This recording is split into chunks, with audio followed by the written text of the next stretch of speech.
तुमच्या हक्काचा आवाज आजचा महाराष्ट्र।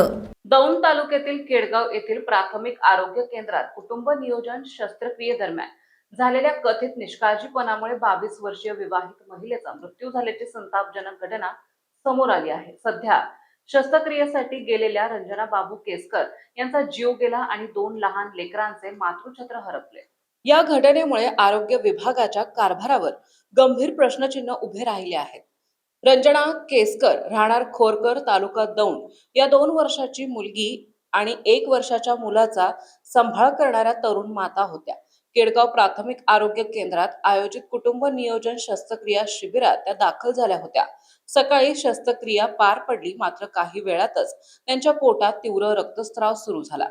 या शस्त्रक्रियेदरम्यान गंभीर त्रुटी झाल्याचा आरोप नातेवाईकांनी केला असून शल्य चिकित्सक डॉक्टर अनिल कदम यांच्या भूमिकेवर गंभीर प्रश्न उपस्थित करण्यात येत आहे।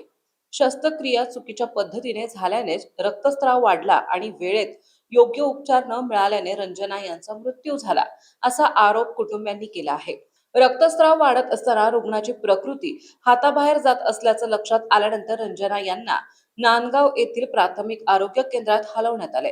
तेथून पुढील खासगी रुग्णालयात दाखल करण्यात आले, मात्र उपचार सुरू होण्यापूर्वीच त्यांचा मृत्यू झाला।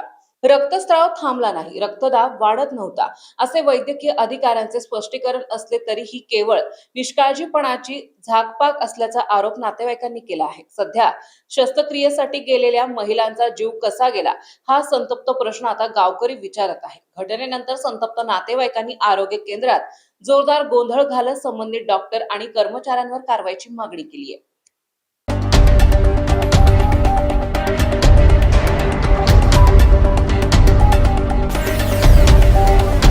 तुमच्या हक्काचा आवाज आजचा महाराष्ट्र।